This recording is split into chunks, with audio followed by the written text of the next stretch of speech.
A millionaire is walking in the park with his daughter when he spots in the distance the little beggar girl he's been helping for months. The poor child runs toward them with a beaming smile and, pointing at the millionaire's daughter, says something that makes his world come to a halt. "Uncle, do you know my sister?" He laughs, thinking it's just a child's joke, but when he decides to take a closer look, he notices something that makes him faint instantly. What he discovers next leaves him utterly devastated. The afternoon sun filtered gently through the canopy of Riverside Park, creating a golden mosaic on the ground where Edward Morgan walked slowly, watching his daughter Isabella run among the other children. At 42, he had built a business, empire that had earned him not only a fortune, but also the respect of high society. Every detail of his life was meticulously planned, from mealtimes to moments of leisure with his family. Isabella at 7 was his most precious jewel. Her brown hair shone in the sun as she played on the swing, her crystal-clear laugh echoing through the park like music. Edward smiled, adjusting his wristwatch. In exactly 15 minutes they would return home, where his wife Claire would already be preparing dinner with the precision he so admired. "Daddy, look how high I'm going," Isabella shouted, waving enthusiastically from the swing. "Careful, princess," Edward replied, his voice heavy with paternal protection. "Not too high." It was in that moment that his gaze caught a familiar figure. On the horizon, there she was again, the little street girl he had been feeding for months with spare change and sandwiches. The child couldn't have been more than 7, always in the same tattered clothes, but her eyes shone with a light that defied her miserable condition. Edward felt a tightness in his chest every time he saw her. There was something about that girl that touched him deeply, a vulnerability that stirred painful memories of his own difficult childhood. He could never explain why he felt such an intense connection to a homeless child, but he always made sure she had at least one meal whenever he found her. The girl spotted him from a distance, and her face lit up as if she had seen an angel. She ran towards him with a contagious joy, her bare feet dancing across the freshly cut grass. The familiar scent of the park, a mix of damp earth, flowers, and childhood fun, enveloped the perfect afternoon. "Mr. Edward," she yelled, stopping before him with a radiant smile that revealed a few missing teeth. "You came to visit." Edward smiled, pulling a few dollars from his pocket. "Hello, little one. How are you today?" "I'm good, sir. Really good." She shook her head vigorously, her tangled hair dancing in the wind. It was then that her eyes fixed on Isabella, who had stopped playing and was walking curiously toward her. "Father." The poor girl looked at Isabella with an expression of recognition that made Edward frown. There was something strange in that look, a familiarity that made no sense. The two children stared at each other for a moment that felt like an eternity, as if they were recognizing each other after a long separation. "Daddy, who is she?" Isabella asked, moving closer and taking her father's hand. The street girl looked from Edward to Isabella, then back to Edward. Her smile grew even brighter, and she pointed a small, dirty finger directly at Isabella. "Mr. Edward," she said with an innocence that made his heart stop, "you already know my sister." The world around Edward seemed to freeze. The sound of children playing turned into a distant hum. He looked from the poor girl to Isabella, and it was then that he saw something that made his blood run cold. The two children were practically identical, not just their facial structure, the color of their hair, or the shape of their eyes. When Isabella turned her head slightly, confused by the other girl's declaration, Edward saw something that left him breathless, a small star-shaped birthmark on the tip of her left ear, the same mark the poor girl had in the exact same spot. Edward remained motionless for long seconds, his inner world collapsing as he watched the two girls. The rationality that had always governed his life fought against a reality that seemed torn from an impossible dream. He blinked several times, hoping the vision would dissolve, but the resemblance remained, stark and undeniable. "What did you say?" Edward murmured, his voice barely audible. The poor girl tilted her head, confused by his reaction. "I said you know my sister, mister. She looks just like me, doesn't she?"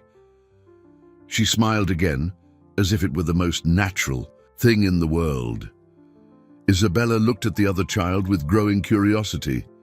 "Daddy, she really does look like me," she said, unconsciously touching her own left ear. "She even has the same little star as me." Edward felt his legs weaken. He knelt slowly, bringing himself to the girl's level, studying every feature of their faces with a detective's intensity. The shape of their eyes, the line of their nose, the curve of their lips, everything was identical. Even the way they tilted their heads was the same. "What's your name, sweetheart?" Edward asked the poor girl, his voice trembling slightly. "My name is Sophia, Mr. Edward. The grandma who took care of me called me that." She fiddled with the hem of her torn t-shirt.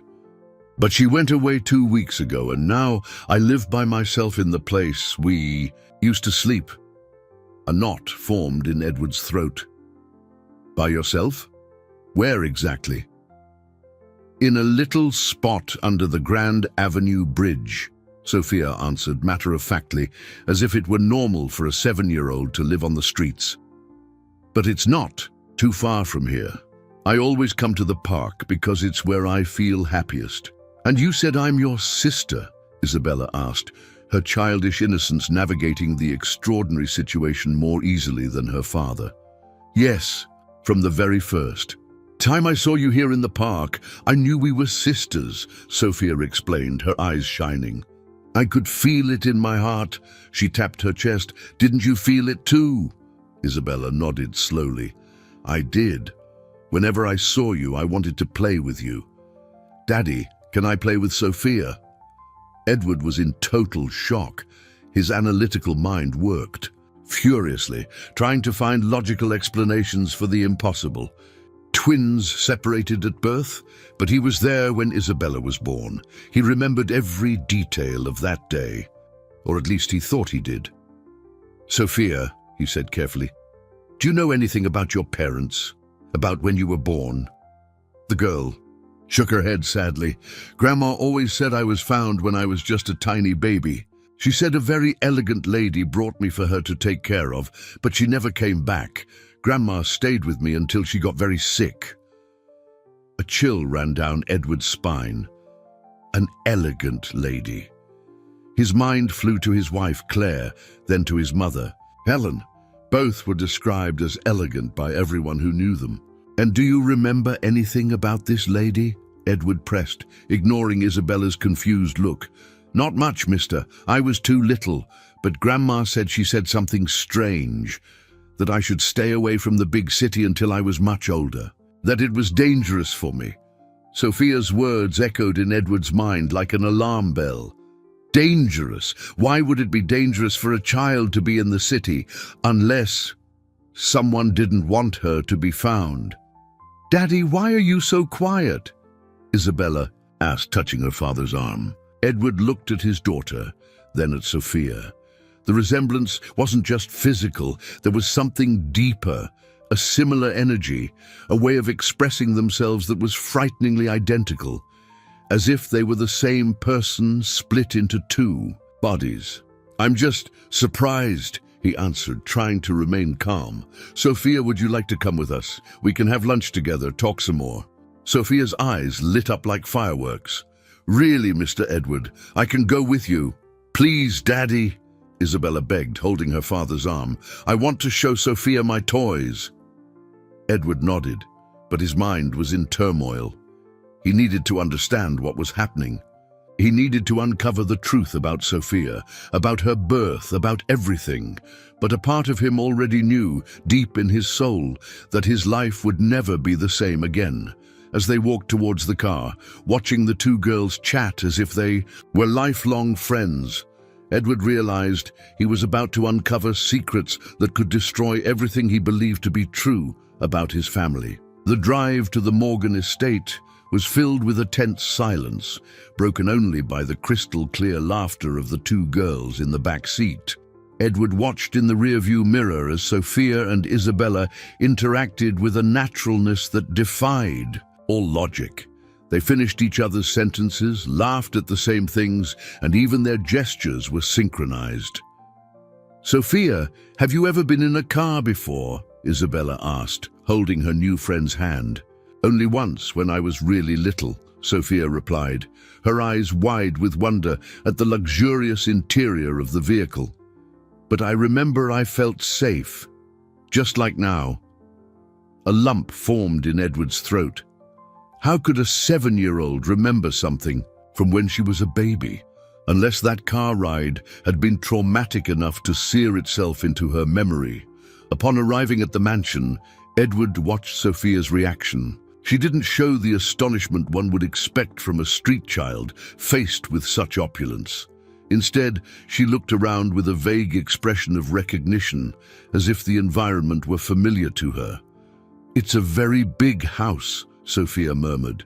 "But it looks like a place I've dreamed of." Edward felt a shiver. His wife, Claire, appeared at the main door, elegant as always, but her smile froze when she saw the dirty child next to Isabella. "Edward, who is this girl?" Claire asked, her voice laced with controlled disapproval. "Claire, this is Sophia. She's a friend of Isabella's," Edward replied, choosing his words carefully. "I thought they could play together today." "Mom, look how much Sophia looks like me," Isabella exclaimed, pulling Sophia closer. "Even the little star on her ear is the same." Claire's face went visibly pale. She looked from one girl to the other, her expression shifting from surprise to something close to terror. Her hands trembled slightly before she hid them behind her back. What an interesting coincidence," Claire stammered, avoiding Edward's gaze. "But Edward, don't you think you should have warned me? The girl she needs a bath."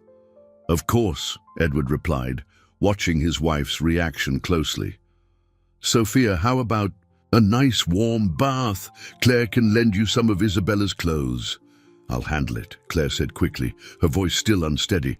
I'll get everything ready." Indeed, as Claire hurried away, Edward noticed how she avoided looking directly at Sophia.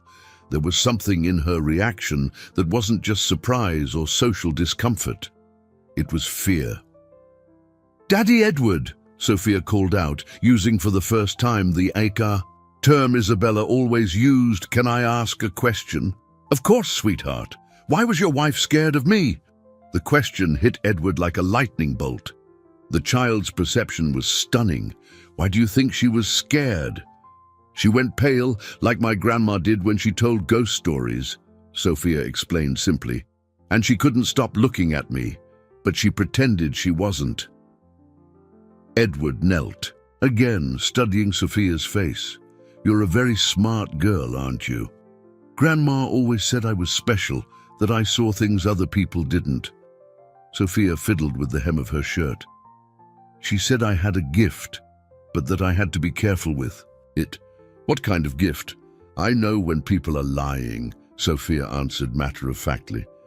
"And your wife was lying when she said we look alike by coincidence. She knows something about me, doesn't she?" Edward felt the world spin. The child's intuition was terrifying. "Sophia, why didn't you ever tell me this before?" "Because you never asked, and because I knew that when the time was right you would understand." Sophia smiled with a wisdom that didn't match her age. "Grandma always said everything happens at the right time." Isabella, who had been listening to the conversation in silence, approached Sophia. "I feel strange things sometimes too, especially when I'm here at home." "What kind of things?" Edward asked, his voice tense. "Sometimes I dream about another girl who looks just like me. She's always crying and calls me sister," Isabella revealed, her large eyes fixed on her father. "I always wake up sad, but I never understood why." Edward felt his legs give way. Two correlated dreams. Two identical children who felt connected. His rational mind fought against evidence that defied any logical explanation. "Daddy," Isabella continued, Are you sure I don't have a sister? The question echoed through the mansion like a cry for help. Edward looked at the two girls, one raised in luxury, the other in misery, but both carrying the same essence, the same divided soul. He knew the time had come to find the truth, no matter how painful it might be. Night fell on the Morgan estate, bringing with it a palpable tension that spread through the halls like a dense fog. Edward remained awake in his study, watching through the window as the two girls slept peacefully in Isabella's room. Even in sleep, they held identical postures, as if they were reflections of each other. During dinner, the coincidences had multiplied alarmingly. Sophia knew the house as if she had lived there. She knew where the bathroom was without asking, instinctively headed to the kitchen when she was thirsty, and even recognized the taste of the food, claiming it tasted like home. "Edward, we need to talk," Claire said, entering the study with a tense face. She had avoided being alone with him all day, but now seemed determined to face the situation. "Yes, we do," Edward replied, turning to face her, "especially about your reaction when you saw Sophia." "What reaction?" Claire tried to sound casual, but her voice betrayed her nervousness. "I was just surprised. Anyone would be." "Claire, you turned pale as if you'd seen a ghost, and you've been avoiding looking directly at the girl ever since." Edward moved closer to his wife. "Is there something you're not telling me?" Claire looked away, pacing nervously around the room. "You're imagining things, Edward. The resemblance is just a coincidence. There are thousands of children who look alike." "With an identical birthmark in the same spot?" Edward questioned, his voice rising in intensity. "Claire, they're practically twins." "Twins?" Claire repeated the word as if it were a curse. "Edward, you're delusional. Isabella is our daughter, our only daughter. Then explain to me why Sophia knows our house, why she knew where the bathroom was, why she said the food tasted like home." Edward listed the evidence, watching as Claire grew paler and paler. They're coincidences," Claire murmured, but her conviction was fading. "And Isabella's dreams. She dreams of a sister who cries. How do you explain that?" Claire stopped pacing abruptly. "What dreams? You didn't know?" Edward studied his wife's expression. "Isabella has recurring dreams about a girl identical to her who calls her sister. Dreams that leave her sad and confused." That's just a child's imagination," Claire tried to argue, but her voice was breaking. "Claire, I need to know the truth about Isabella's birth." Edward stood before his wife, forcing her to look at him. "I need to know exactly what happened that day." "You were there, Edward. You know what happened," Claire exploded, her emotions finally spilling over. "Why are you torturing me with these questions?" "Because you're lying," Edward answered firmly, "and Sophia noticed it. She has a special gift. She knows when people are lying." Claire recoiled as if she'd been struck. "A gift? Edward, are you listening to yourself? You're believing a street child?" "I'm believing what my eyes see," Edward retorted. "Two identical children, one raised in luxury and the other in misery. One who knows our house without ever having been here, and another who dreams of a lost sister. Even if there was some explanation," Claire said, her voice now almost a whisper. "Why do you insist on dredging up the past? Our family is fine, Isabella is fine. Why risk our happiness?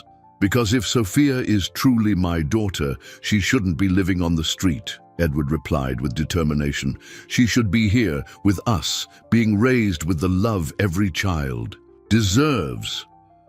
"And what if discovering the truth destroys our family?" Claire asked, tears welling in her eyes. "What if what you find is worse than you can imagine?" "What truth, Claire?" Edward held his wife's shoulders. "What truth could be so terrible?" Claire broke free and walked to the window, watching the two girls sleeping in the room above. "There are things that are better left buried, Edward. Things that can hurt innocent people. Innocent people like Sophia, who grew up abandoned on the street, Edward questioned. Or innocent people like Isabella, who feels in her heart that something is missing from her life. You don't understand, Claire whispered, her voice filled with pain. You don't understand what could happen if certain people find out that Sophia is still alive. The phrase slipped out before Claire could stop herself. Edward felt his blood run cold. Still alive? He repeated slowly. Claire, what do you mean by still alive? The silence that followed Edward's question was deafening. Claire remained motionless at the window, her shoulders trembling like leaves in the wind. Edward could see the reflection of his wife's face in the glass, an expression of pure panic that confirmed his worst suspicions. Claire, Edward said, his voice dangerously low. Explain to me right now what you meant by still alive. I didn't mean anything. Claire tried to deflect, but her voice was broken. It was just a figure of speech. Don't lie to me! Edward exploded, his patience finally snapping. Not after everything I saw today. Was Sophia supposed to be dead? Is that it? Claire turned slowly, her face bathed in tears. Edward, please, don't do this. Don't dig up the past. Some truths are too dangerous. Dangerous for whom? Edward stepped closer, his determination growing with every word. For you, for me, or for whoever orchestrated this lie? For all of us, Claire whispered, especially for the girls. Edward felt as if he'd been punched in the gut. The girls are in danger. If certain people find out that Sophia didn't die as planned. Claire stopped, realizing she had said too much again. As planned, Edward repeated, his voice icy. Claire, are you telling me someone planned for Sophia to die? No, Claire answered quickly. Not for her to die, just for her to disappear, to be raised far away from here, far away from us. Why? Edward yelled, losing control completely. Why should my daughter be raised away from me? Because you weren't supposed to have two daughters, Claire burst out, finally caving to the pressure. Because twins would complicate everything, because your mother said. Claire cut herself off abruptly, covering her mouth with her hands, but it was too late. My mother? Edward felt the world crumble around him. My mother knew? Edward, please.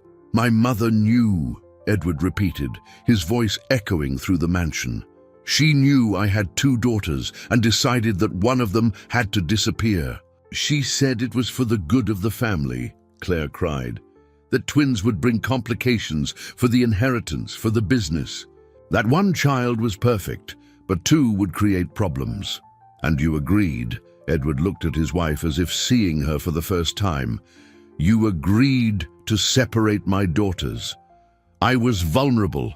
I had just given birth. I was confused, traumatized. Claire defended herself desperately.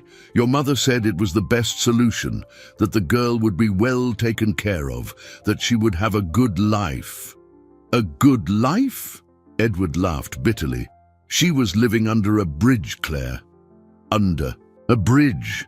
It wasn't supposed to be like that, Claire sobbed. Helen assured me the child would be well cared for, that the woman who took her would give her a decent life. But you never checked, did you? Edward accused.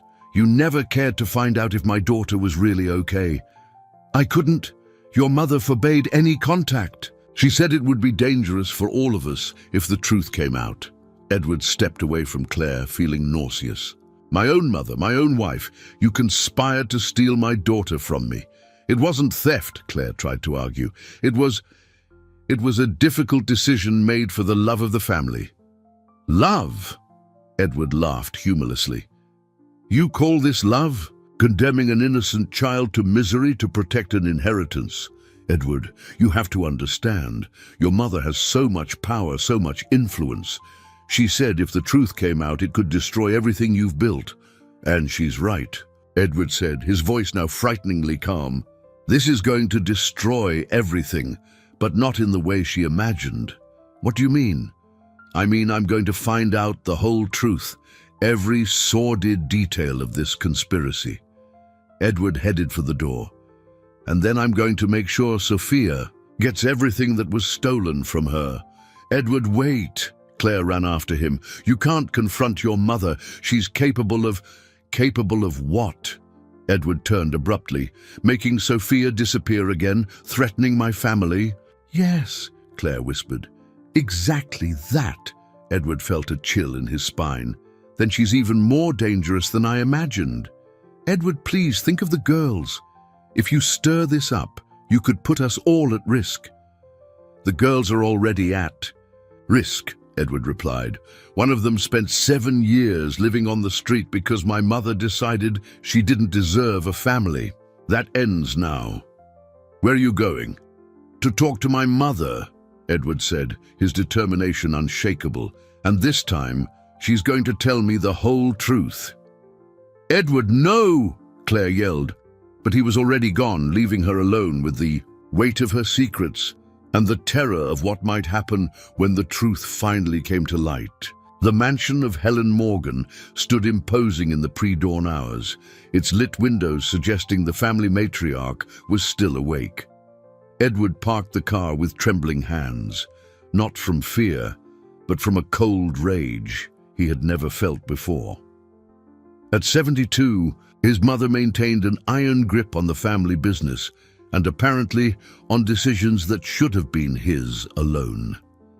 The maid who opened the door seemed surprised to see him at that hour. Mr. Edward, Mom is in her office, but she's not expecting visitors. Don't worry, Mercedes, Edward said, striding past the woman. She'll see me. Helen was sitting behind her mahogany desk, examining documents with the same precision she applied to everything in her life. Her grey hair was impeccably styled, even at this hour, and her navy silk robe radiated elegance and authority. She looked up as Edward entered without knocking. Edward, she said, her voice maintaining its usual coolness. What a surprise! It's 2 a.m. We need to talk, Mother. Edward closed the door behind him, locking it. About Sophia. Helen showed no reaction to the name. She continued organizing her papers with precise movements, as if her son had mentioned the weather. I don't know any Sophia, she replied calmly. The girl you had delivered to a poor woman 7 years ago, Edward continued, approaching the desk. My daughter, your granddaughter. You're delusional, Edward. You have only one daughter, Isabella. Stop lying! Edward slammed his hand on the desk, sending papers flying. Claire told me everything. Helen finally looked up, and Edward saw in her eyes a coldness that chilled him to the bone. Claire is hysterical. Women get that way under pressure. So you admit you know what I'm talking about? I admit nothing. Helen rose, walking to the window. But if you insist on dredging up the past, then let's talk like civilized people. Edward felt he was about to hear something terrible. I'm listening. You were born to inherit an empire, Edward, to continue a legacy I built with blood and sweat. Helen spoke without turning around. That empire requires order, precision, total control. And 2 granddaughters would threaten that control. Twins create complications, inheritance disputes, rivalries, divisions of power.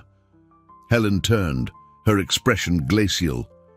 1 heiress is perfect, 2 are a problem. So you decided one of them had to disappear. I decided one of them should have a different life, away from the responsibilities and pressures of this family. Living in misery, Edward yelled. She was living under a bridge. That wasn't part of the plan, Helen answered coldly. The woman who was supposed to care for her failed in her duties. And you never checked? You never cared about the well-being of your own granddaughter? I cared about the well-being of the family as a whole, Helen replied. Including your well-being, Edward. Do you think you would have been happy dividing your attention between 2 identical daughters, splitting your inheritance, dealing with the legal complications? That decision wasn't yours to make. Edward approached his mother, his eyes blazing with rage. You had no right to decide the fate of my daughters. I had the right to protect my family, Helen answered, her tone hardening. And I have the right to continue protecting it. What does that mean? It means you should have left things as they were. The girl was being looked after. You had a perfect family. Why complicate things?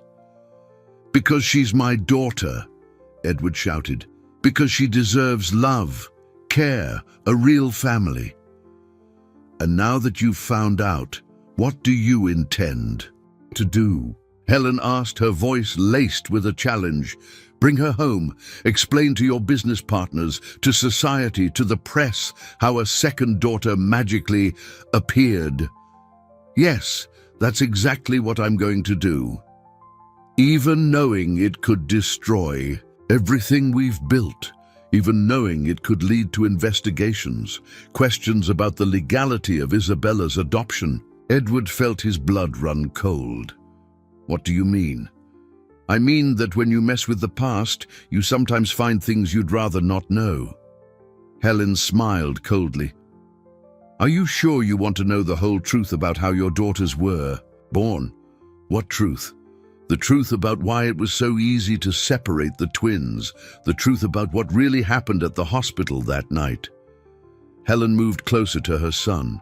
The truth about who these children's biological parents really are. Edward felt the world spin. What are you saying? I'm saying that if you keep digging, you might find that neither you nor Claire are the biological parents of either of them. The revelation hit Edward like a physical blow. He staggered, grabbing the desk to keep from falling. Impossible, he whispered. Nothing is impossible when you have enough money and influence, Helen answered. The question is, do you really want to know where these children came from? Edward remained motionless for long minutes, trying to process his mother's words. The possibility that neither he nor Claire were the twins' biological parents was something his mind refused to accept. He clearly remembered Claire's pregnancy, the morning sickness, the doctor's appointments, her growing belly. You're lying, Edward said finally, his voice hoarse. I saw Claire pregnant for 9 months. Yes, you did, Helen confirmed, returning to her chair. Claire was indeed pregnant, but the baby she was carrying died during childbirth. Edward felt as if the floor had vanished from beneath his feet. What? Complications with the umbilical cord. The baby was stillborn. Helen spoke with the same coldness she used to discuss business deals. Claire was distraught. You were devastated. I made a decision. What decision? Edward whispered. There was a young single mother in the same hospital, very poor, very young, with newborn twin girls and no way to raise them. She was willing to give the children up for adoption. No. Edward shook his head. No, that's impossible. I paid handsomely for the transaction. The young mother received enough money to start a new life in another country. You received a healthy daughter. Everyone won. And the other twin? The other twin was a problem. 2 identical children would lead to questions, investigations, so I arranged for her to be raised discreetly by a trustworthy woman. Edward sat down heavily in the chair opposite the desk. You're telling me that Isabella and Sophia are not my biological daughters? Biologically, no, but in every other way that matters, they are your daughters. You love them. They love you. What difference does it make where they came from? What difference does it make? Edward exploded. You built our entire family on a lie. I saved your family, Helen retorted. Claire was falling into a deep depression after losing the baby. You were destroying yourself with guilt and grief. I offered a solution that brought happiness to everyone. Except for the girl's biological mother. Except for Sophia, who grew up in misery. The biological mother was a 16-year-old girl who couldn't afford to raise 1 child, let alone 2. She made the right choice.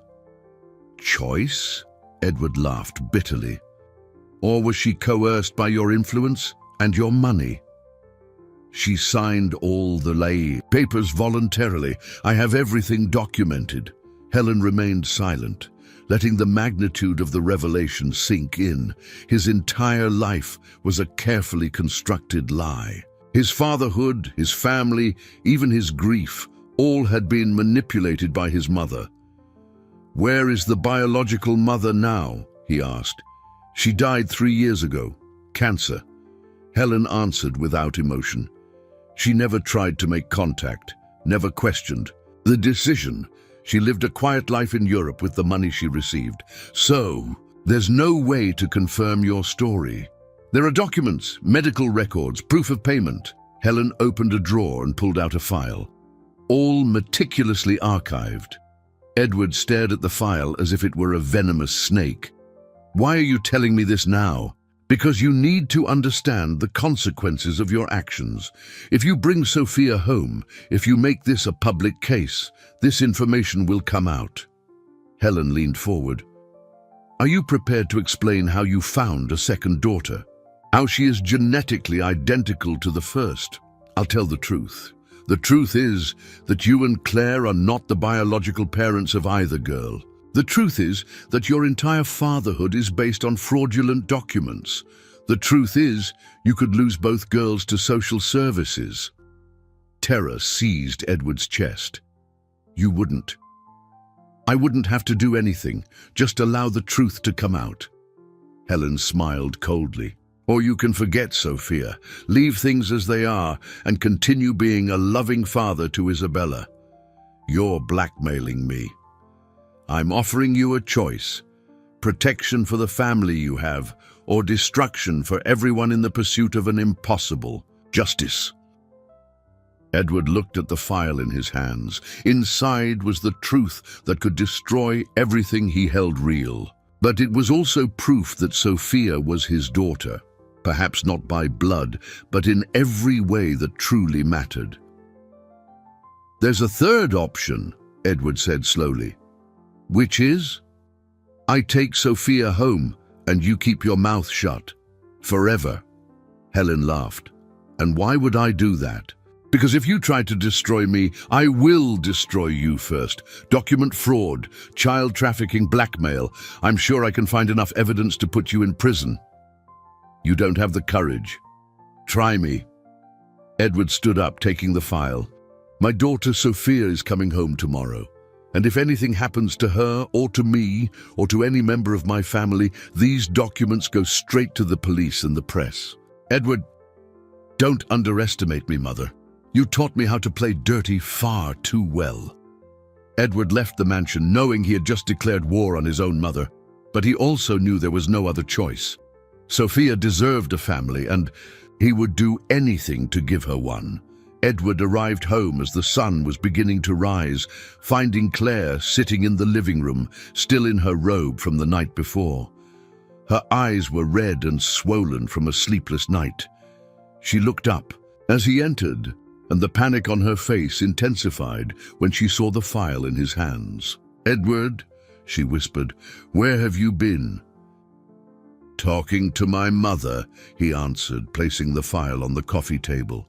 "Finding out the whole truth." Claire stared at the file as if it were a bomb about to detonate. "What truth?" "The truth about our baby, who died at birth. The truth about the twins' biological mother. The truth about how our family was built on lies." Edward sat down across from his wife. "You knew everything, didn't you?" Claire broke down in tears. "Edward, I was shattered. I lost our baby. I was in a deep depression. Your mother said it was the only solution. You knew Sophia was alive. You knew she was suffering on the street while we raised Isabella in luxury. Your mother forbade me from looking. She said it would be dangerous for all of us." Claire reached out to touch Edward, but he pulled away. "I tried to forget. I tried to focus on being a good mother to Isabella. And you managed to forget for 7 years that there was another child." "No," Claire cried out. "I never forgot. Do you think it was easy for me? Every night I wondered if she was okay, if she was hungry, if she was safe. But you never did anything to find out. Because I was scared." Scared that if I looked, I would lose Isabella too. Claire stood up, pacing nervously. Your mother made it very clear that if I made a move, she would make sure we lost everything. Well, she doesn't have that power anymore. Edward opened the file, revealing documents and photographs. I have enough evidence to destroy her if she tries to harm us. Edward, you don't understand. Helen has connections that go beyond what you can imagine. She can make our family disappear if she wants to. So what do you suggest? We leave Sophia on the street forever? No, Claire said quickly, just that we be careful, that we find a way to help her without exposing the truth. Claire, she is our daughter. It doesn't matter if we don't share DNA. She's our daughter just as much as Isabella is. I know. Claire sat beside him. But what if we bring Sophia home and someone investigates? What if they discover the fraud? We could lose both girls. Then we'll make sure that doesn't happen. Edward stood up. We're going to wake the girls and explain the situation. They deserve to know the truth. You're going to tell them we're not their biological parents. I'm going to tell them they're sisters and that they're going to stay together forever. Edward walked up the stairs. The rest can wait. In Isabella's room, the two girls were still asleep, side by side. Edward watched for a moment how identical they were, even in sleep. They were his daughters, regardless of biology or documents. He loved them with the same intensity he would love biological children. Girls, he said softly, wake up. We have something important to talk about. Sophia opened her eyes first, smiling immediately when she saw him. Good morning, Daddy Edward. Edward's heart clenched. She had started calling him Daddy naturally, as if she had always known he was her family. Good morning, sweetheart. Isabella, wake up too. The two girls sat up in bed, still sleepy but curious. Edward sat on the edge of the bed, choosing his words carefully. Girls, you know you're very special, don't you? Because we're sisters, Sophia said cheerfully. Exactly. You're twin sisters who were separated when you were born. Edward took a deep breath. But now you've found each other, and I want Sophia to come live with us forever. Really? Sophia's eyes shone like stars. I can stay here with you? Yes, you can. This is your family, your home. But what if the mean lady doesn't like it? Sophia asked, her expression turning worried. What mean lady? Edward frowned. The elegant lady who sometimes shows up at the park and watches me from far away. She doesn't like me. She always looks angry when she sees me. Edward's blood ran cold. Sophia, have you seen this lady recently? Yesterday, when you brought me home.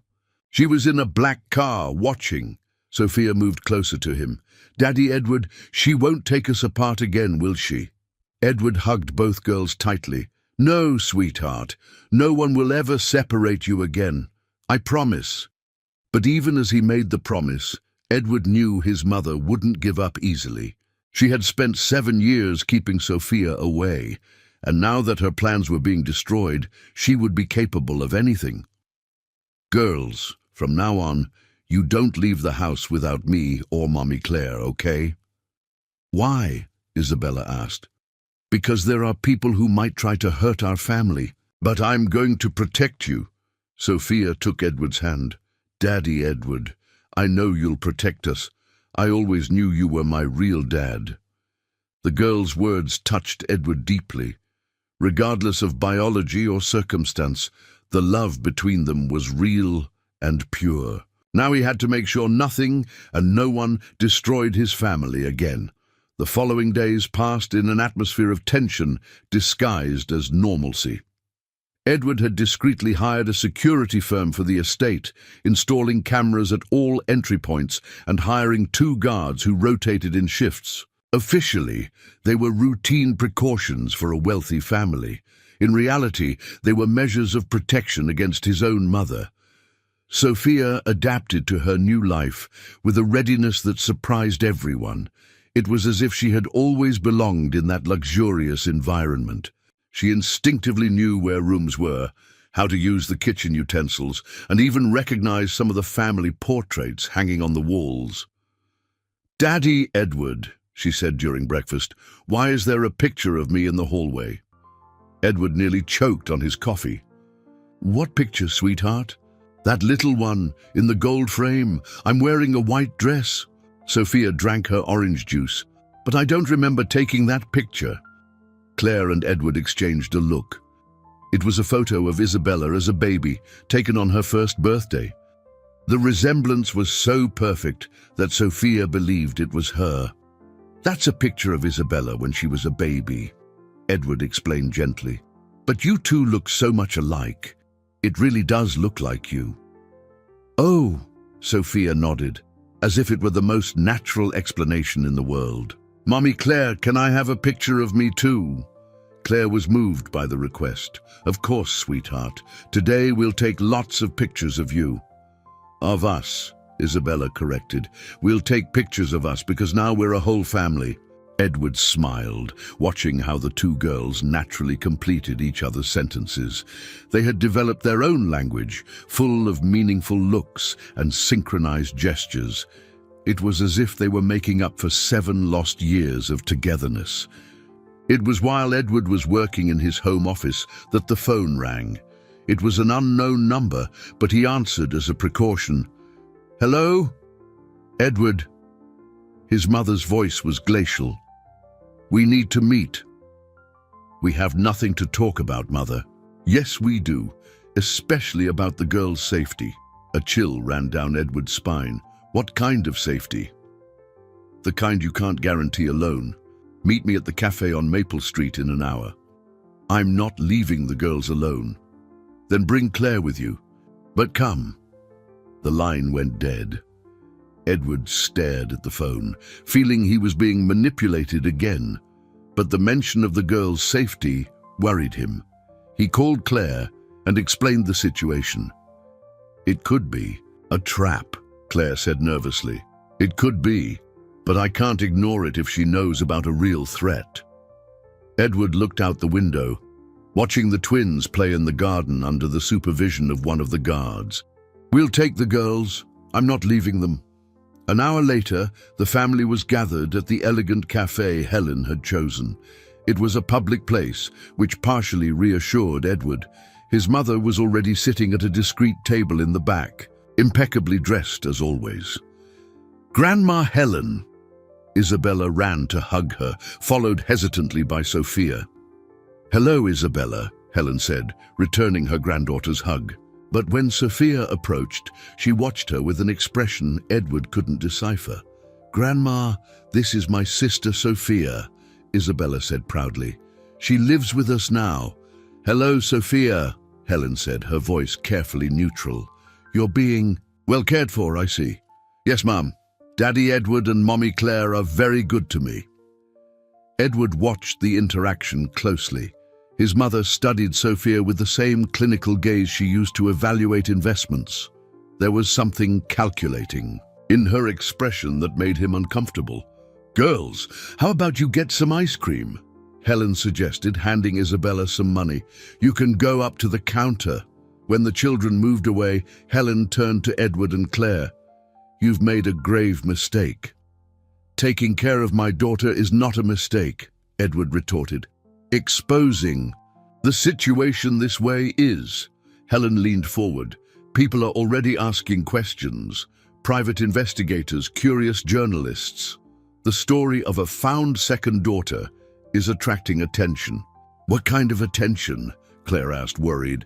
"The kind that can lead to official investigations, DNA analysis, document reviews, questions about the legality of the adoption."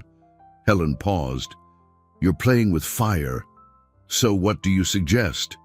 Edward asked, though he feared the answer. "That Sophia disappears again, this time permanently?" "Never," Edward said firmly. "Then prepare for the consequences." Helen stood up. "Because when the truth comes out, you will lose both girls." "Grandma, you're not leaving, are you?" Isabella had returned with Sophia, both holding ice cream cones. "No, dear. I was just finishing a conversation with your parents." Helen kissed Isabella's forehead, but avoided touching Sophia. "Take good care of your sister." After Helen left, Edward noticed that Sophia was too quiet. She was staring intently at the door where the woman had exited. "Sophia, are you okay?" "Daddy Edward," she said slowly, "Grandma Helen doesn't like me." "Why do you say that?" "Because she was thinking bad things. I can feel it when people are thinking about hurting other people." Sophia looked at him with her big, frightened eyes. "She wants me to disappear again." Edward felt a shiver.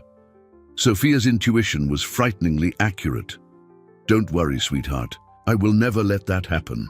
But even as he comforted the girl, Edward knew his mother wasn't bluffing. She was truly capable of making Sophia disappear, and this time it could be for good. The following week brought a series of events that confirmed Edward's worst fears. First, a call from Isabella's school principal asking about rumors of a second daughter. Then a journalist showed up at his company's doorstep asking questions about changes to the Morgan family structure. Edward knew his mother was behind every move. She had promised consequences, and now she was delivering on her word with the surgical precision that had always defined her. "Edward, I'm scared," Claire said at dinner, watching the twins play in the adjacent room. "A neighbor asked me about Sophia today, said she'd heard she was recently adopted." "My mother is spreading rumors to force our hand," Edward replied, trying to stay calm. "She wants us to panic." "Maybe we should consider sending Sophia to a boarding school," Claire suggested hesitantly. "Just temporarily, until things calm down." "No." Edward was firm. "I won't separate the girls again. We've already lost 7 years." "But what if we lose them both because of our stubbornness?" "We're not going to lose anyone." Edward stood up, watching his daughters through the doorway. "I'm going to hire the best lawyers in the country. We're going to legalize Sophia's situation officially." "With what documents? All the paperwork is fraudulent." "Then we'll get real documents, an official adoption, a recognition of paternity, whatever it takes." Claire gripped her husband's arm. "Edward, you don't understand.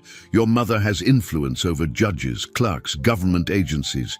She can torpedo any legal attempt." "Then we'll go to another state, another country if we have to." Edward turned to his wife. "Claire, those girls are our family. I'm not abandoning Sophia again." "Daddy Edward," Sophia appeared at the kitchen door. "Can I talk to you?" "Of course, sweetheart. What is it?" Sophia came closer, her large eyes showing a seriousness that didn't match her age. "I heard you talking. You're worried about me." "No, Sophia, we're just—" "Daddy Edward, I know when people are lying, remember?" Sophia took his hand. "You're afraid I'll bring trouble to the family." Edward knelt to her level. "Sophia, you don't bring trouble. You're a part of our family." "But some people don't want me to be," Sophia said sadly. "Grandma Helen, for example." "How do you know that?" "Because she sent men to watch me." Sophia glanced out the window. "There's a black car parked on the street. It's been there for 3 days. The men inside take pictures of the house." Edward's blood ran cold. He rushed to the window and saw the car Sophia had mentioned. 2 men were inside, and one was indeed holding a camera with a telephoto lens. "Claire, call security," Edward ordered. "Now." "Daddy Edward," Sophia tugged at his shirt. "There's more." "What else?" "Yesterday, when Isabella and I were playing in the garden, a man tried to climb the wall. The guard sent him away, but he said he'd be back." Panic began to rise in Edward's chest. His mother wasn't just spreading rumors, she was preparing something far more serious. "Sophia, did you tell anyone about this?" "Only Isabella, but she got scared and said we shouldn't tell you." "Why shouldn't you tell us?" "Because Isabella thinks that if you know it's dangerous to have me here, you'll send me away again. Edward hugged Sophia tightly. Sweetheart, listen to me. No matter what happens, I will never send you away. You're my daughter, and I will protect you. Even if it's dangerous for everyone? Even then. Sophia smiled, but her eyes remained worried. Daddy Edward, I have an idea. What idea? What if I talk to Grandma Helen? What if I explain to her that I don't want to cause trouble? No, Edward answered quickly. Sophia, you must not go near Grandma Helen. She can be dangerous. But she's family too. Maybe she's just scared like Mommy Claire was. No, Sophia, promise me you won't try to talk to her. I promise, Sophia said, but Edward saw something in her gaze that made him uneasy. That night, after the girls were asleep, Edward met with his security team. The report was alarming. Besides the car on the street, there were signs the house was being monitored. From multiple angles, someone had attempted to hack the security system, and there were suspicious footprints in the garden. Mr. Morgan, said the head of security, I recommend the family be moved to a more secure location temporarily. I'm not leaving my house, Edward replied, but double the security, and if anyone tries to get near the girls, intervene immediately. Understood, sir. As Edward went up to bed, he looked into the twins' room. They slept peacefully, side by side, oblivious to the danger surrounding them. He knew his mother was planning something drastic, and that time was running out. But what Edward didn't know was that Sophia had lied about her promise, and she was already planning a visit to Grandma Helen. The next morning, Edward woke with a sense of unease he couldn't explain. Breakfast went on as usual, with the twins chatting excitedly about the books they had read the night before. But something in Sophia's behavior kept him on alert. She was too quiet, lost in thoughts that seemed too deep for a 7-year-old. Sophia, are you okay? Edward asked, pouring her some orange juice. I'm fine, Daddy Edward, just thinking. Thinking about what? About how to make our family safe forever. Sophia smiled, but her eyes held that peculiar seriousness. Sometimes kids can solve problems that adults can't. Edward exchanged a worried look with Claire. Sophia, I've already told you that you don't need to worry about these things. Mommy and I will take care of everything. I know, Daddy Edward, but I want to help too. After breakfast, Edward went to his office to work, but he couldn't concentrate. He called the head of security to check if there had been any developments during the night. Nothing unusual, Mr. Morgan. The perimeter is secure. And the girls? They're playing in the garden, under Mrs. Morgan's and the guard Johnson's supervision. Edward felt a little calmer, but the feeling that something was wrong persisted. That's when his cell phone rang. It was an unknown number. Hello? Edward? It's Mercedes, your mother's housekeeper. The woman's voice was tense. I need to speak with you urgently. Mercedes? What happened? Your mother? She's planning something terrible. Something involving the girl, Sophia. Edward's heart raced. What do you mean? She's hired men, very dangerous men. They're coming to your house this afternoon. What men? I don't know exactly, but I overheard her on the phone. She said the Sophia problem would be solved permanently. Mercedes paused. Mr. Morgan, your mother has lost her mind. She's willing to do anything. Where are you now? I left her house. I can't be an accomplice to this anymore. Mercedes was crying. Mr. Morgan, get your family out of there. Go far away, today. The call disconnected. Edward was paralyzed for a few seconds, then ran to the garden.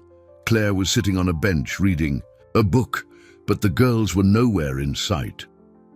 Claire, where are the girls? They went to get Sophia's doll from their room. Why? You look pale. We have to get out of here now. Edward ran up to the twins' room, but it was empty. Sophia, Isabella! Daddy Edward! Isabella came running from the bathroom. What's wrong? Where's Sophia? She said she was going to get something from the garden, that she'd be right back. Edward ran to the garden, followed by Claire and Isabella. The guard, Johnson, was at his post, but Sophia was nowhere to be found. "Johnson, where is Sophia?" "She was here 5 minutes ago, sir, playing with her dolls." Edward searched the entire garden, calling the girl's name. It was then that he saw a note pinned to a rosebush, written in Sophia's childish handwriting. "Daddy, Edward, I went to talk to Grandma Helen, don't worry. I'm going to explain to her that I don't want to cause trouble for our family. I'll be back soon. I love you, Sophia." "No!" Edward yelled, crumpling the note. "She went to my mother's." "Edward, what's happening?" Claire asked, desperate. "My mother hired men to do something to Sophia, and she walked right into her house." Edward was already calling his head of security. "Get all the men together. We're going to my mother's house. Now." "Daddy, I want to come with you," Isabella shouted, realizing the gravity of the situation. "No, sweetheart. You stay here with Mommy Claire and the security team." "I'm not staying. Sophia is my sister." Edward looked at the determination in Isabella's face and recognized the same courage Sophia had shown. "All right, but you stay in the car, no matter what happens." During the drive to Helen's estate, Edward called the police, but he knew they would arrive too late. His mother had influence over many local officers, and there was a good chance his call would be delayed at dispatch. "Mr. Morgan," the head of security said, "your mother's house is surrounded by armed men.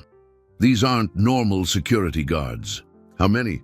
"At least 6 that we can see. There could be more." Edward felt desperation welling in his chest. Sophia had walked straight into a trap, driven by innocence and the desire to protect her family. "Daddy Edward," Isabella held his hand. "Sophia will be okay. She's very smart." "I know, sweetheart. But sometimes being smart isn't enough." When they arrived at the estate, Edward saw that all the windows were shut, and an ominous silence hung in the air. No movement, no sound. It was as if the house were empty. Mr. Morgan, the head of security, pointed to the back garden. "There's a black car leaving through the side gate. They're driving very fast." Edward felt his world collapse. "They've taken Sophia." "Daddy, we have to save her," Isabella cried, tears streaming down her face. "We will, sweetheart. We'll save your sister." But even as he said it, Edward knew his mother had made her final move. Sophia had disappeared, and this time he didn't know if he could find her in time. Edward spent the next 4 hours in total despair, mobilizing every available resource to find Sophia. He had contacted private investigators, offered astronomical rewards, and even tried to blackmail some of his mother's associates. But Helen had disappeared along with Sophia, and no one knew where they were. "Mr. Morgan," the head of security entered the study. "We've managed to track the black car. It was last seen heading towards your mother's country estate, 2 hours from the city." Edward felt a mix of relief and terror. The estate was isolated, surrounded by miles of dense woods. It was the perfect place for someone to disappear forever. "How many men do we have available?" 12, sir, all armed and trained." "It won't be enough." Edward picked up the phone. "I'm calling the FBI. My mother may have local influence, but not national." "Daddy Edward." Isabella appeared at the door, her eyes red from crying. "Are you going to bring Sophia back?" "I will, sweetheart, I promise. I want to go with you." "No, Isabella, it's too dangerous." "Sophia is my sister," Isabella shouted. "She went to save our family. Now I want to save her." Edward looked at the determination in his daughter's face and realized she had inherited the same courage Sophia displayed. "All right, but you stay in the car no matter what happens."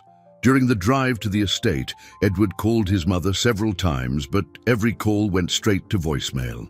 He left several messages alternating between pleas and threats. "Mother, if you hurt Sophia, I will destroy you.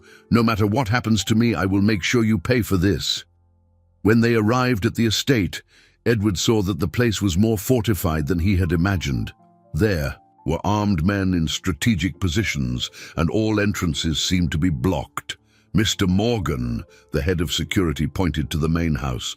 "There's movement in the second-floor windows. Someone is up there."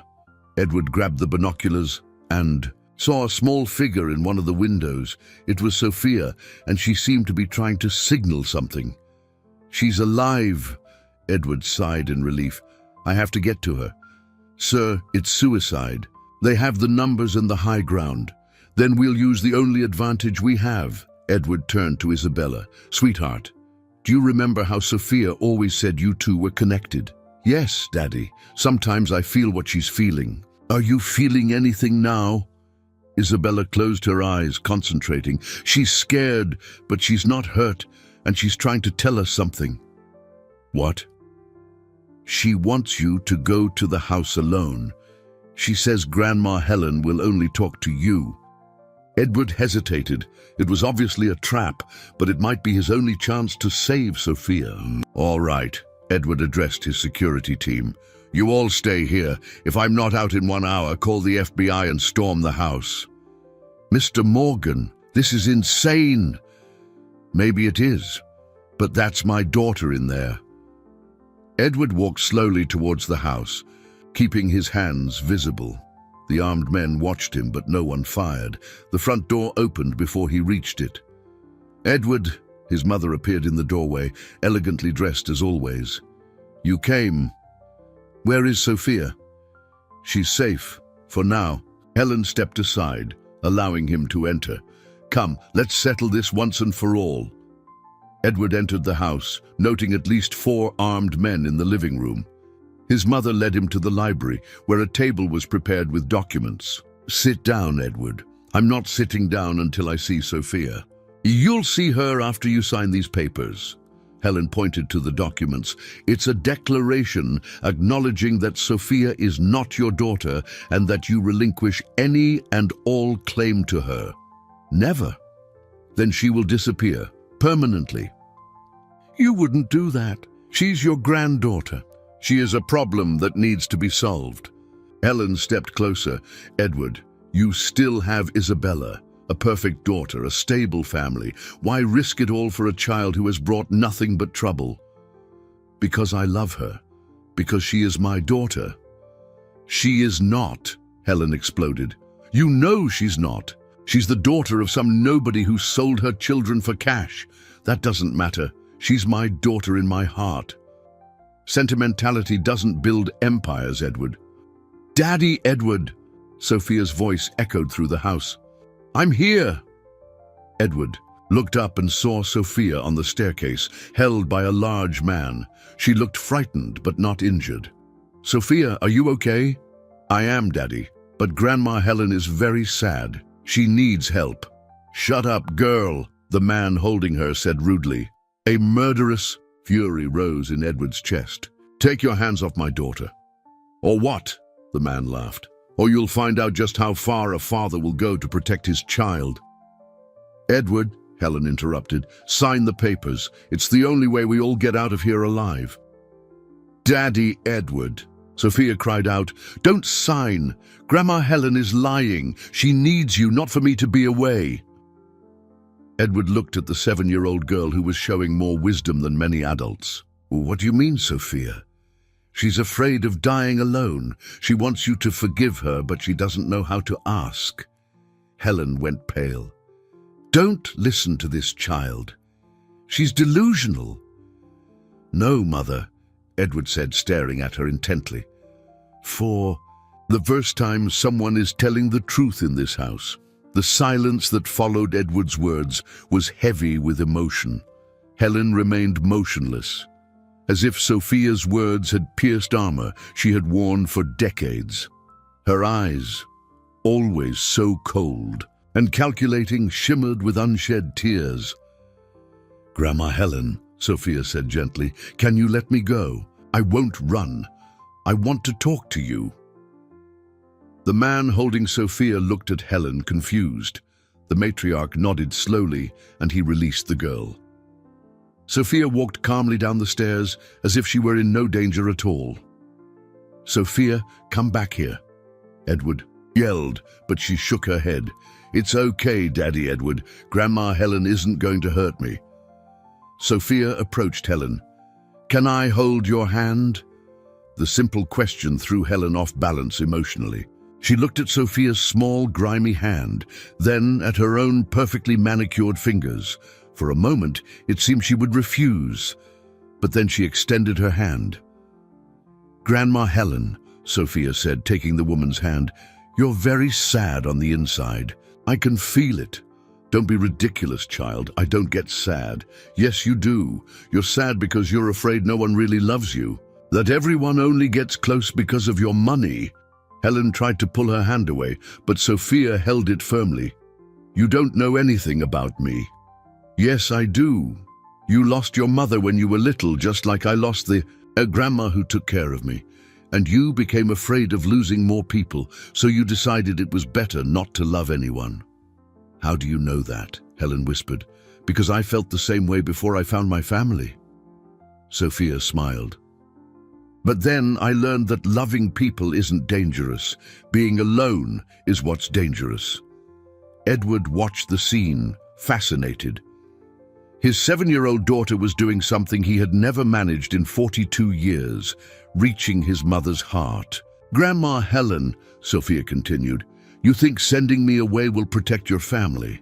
But the truth is, you're afraid to love me and then lose me." "That's not true," Helen said, but her voice was broken. "Yes, it is. You've loved me since you saw me in the park. That's why you sent your men to watch me. It wasn't to hurt me, it was to make sure I was safe." Edward was stunned. "Mother, is that true?" Helen finally broke. The tears she had held back for decades began to fall. I would see you feeding that child in the park, and every time I looked at her, I saw you when you were little. The same innocence, the same kindness. Then why did you try to take her from me?" "Because I knew if you found out the truth you would hate me. I preferred to be the villain in the story rather than risk losing you completely." "No, but Grandma Helen," Sophia said, "love isn't about never losing people. It's about cherishing the time we have together." "You're very wise for a 7-year-old. The grandma who took care of me used to say that sometimes children understand love better than adults because we aren't afraid to show it." Helen knelt before Sophia, bringing herself to the girl's level. "Sophia, can you forgive me for what I did to you, for how I separated you from your family?" "I already have, Grandma." "Helen, but now you need to forgive yourself."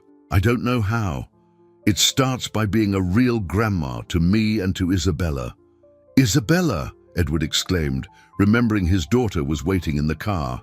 "I have to get her." "No need," a familiar voice said from the door. Isabella ran in, followed by the security team. "I couldn't stay in the car when I felt you were all working things out." "Isabella, how did you get here?" "Grandma Helen's men brought me. They said she wanted to apologize to the whole family." Edward looked at his mother, who was still holding Sophia's hands. "Mother, did you plan this?" "Not exactly. But when Sophia got here and started talking to me, I realized she was right. I was afraid to show love because I thought it would make me weak. And now I know I've wasted too much time being strong all by myself." Helen stood up, opening her arms to both her granddaughters. "Can I have a hug from my granddaughters?" Sophia and Isabella ran to embrace her. It was the first time Edward had ever seen his mother show genuine affection without calculation or ulterior motives. "Edward," Helen said, still hugging the girls, "can you forgive me too? Mother, I never stopped loving you. I just didn't agree with your methods. I know, and I promise I will change. I'll be the grandmother these girls deserve." "Grandma." "Helen," Sophia said, "does this mean I can stay with my family forever?" "Yes, sweetheart, and more than that, I will ensure all the documents are legalized correctly. No more fraud or lies." And the armed men? Edward asked. They're already being dismissed. They were hired to protect, not to threaten. So can we go home? Isabella asked. We can, Edward replied. All of us, including Grandma Helen if she'd like. Helen smiled through her tears. I would like that very much. I have a lot of lost time to make up for. As they left the estate, Edward watched his two daughters run ahead hand in hand, finally free to be sisters. His mother walked beside him, more human and vulnerable than he had ever seen her. Edward, she said, thank you for not giving up on me, even when I didn't deserve it. That's what family is, Mother. We don't give up on each other. I understand that now, and I promise I'll spend the rest of my life being the family you all deserve. 6 months after that transformative encounter in the park, Edward walked along the same path where it all began. But this time, he wasn't alone. Isabella and Sophia ran ahead of him, their crystal-clear laughter echoing through the trees, while Helen followed them with a genuine smile that had become her trademark. "Daddy Edward!" Sophia shouted, stopping to wait for him.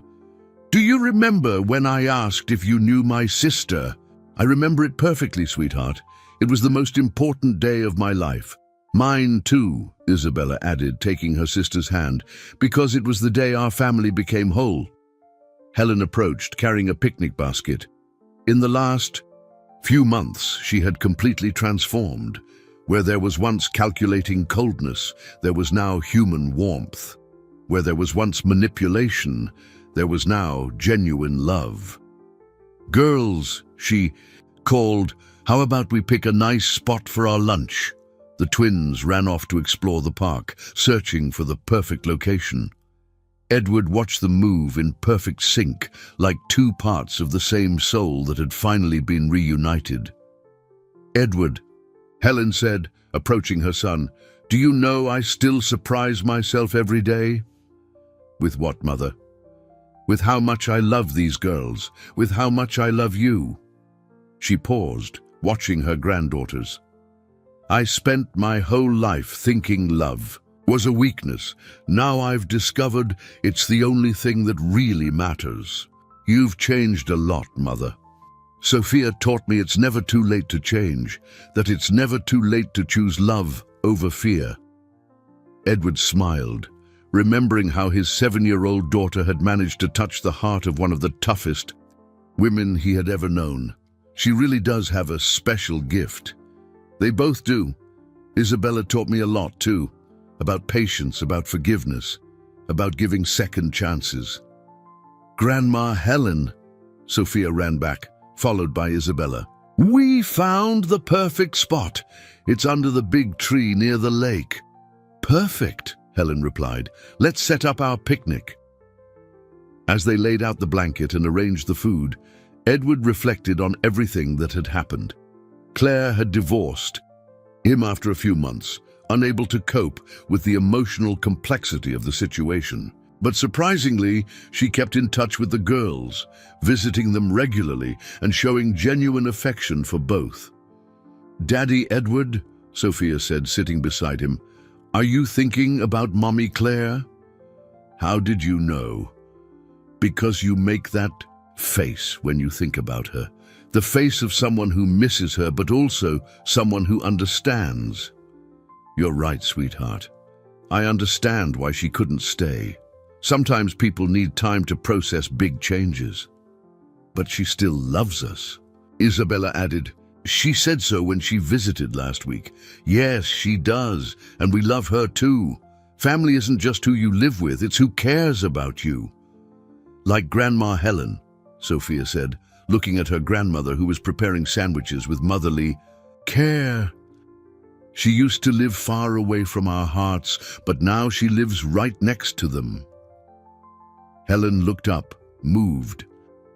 "Sophia, you always know exactly what to say. It's because I learned that the most important words are the ones that come from the heart." After lunch, the girls went to play on the playground while Edward and Helen talked.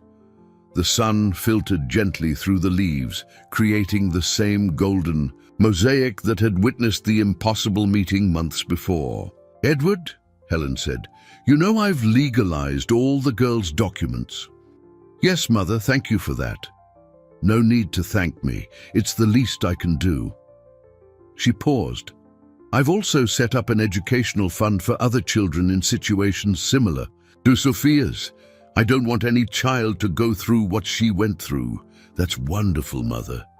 The girls gave me a second chance to do the right thing. Now I want to use my influence to help other families." "Daddy Edward! Grandma Helen!" Sophia ran to them, followed by Isabella. "Look what we found!" She held a small, delicate wildflower. "It's for you, because you gave us the most beautiful family in the world." Edward accepted the flower, feeling tears of joy welling in his eyes. "Thank you, sweetheart. You gave us the most beautiful family in the world, too." "Grandma Helen," Isabella said, "do you want to have a sleepover at our house tonight? We can watch movies and eat popcorn." "I would love that, my granddaughter." As they returned home, Edward watched his transformed family. Helen held both girls' hands, telling them stories from his childhood. Sophia and Isabella laughed, completely connected not only to each other, but to their entire family.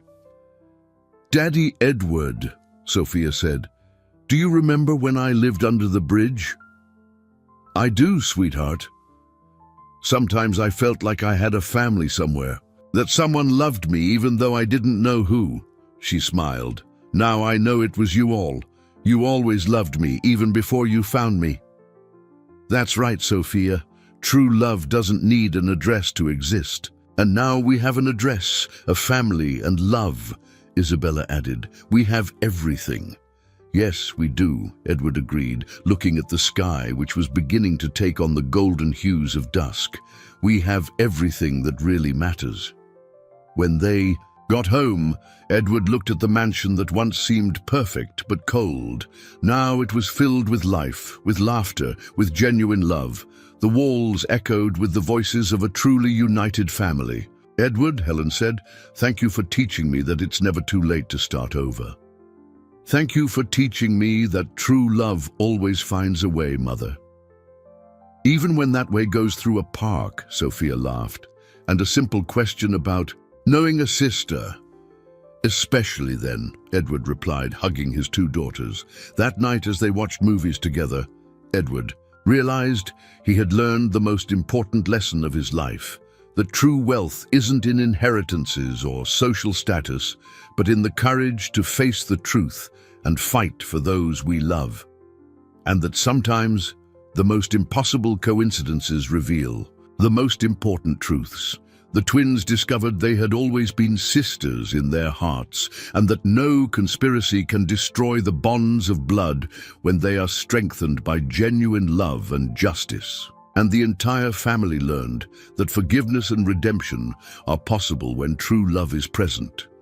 The park, once a scene of charitable handouts, now represented family reunion and proof that love always finds a way, even when powerful forces try to tear it apart.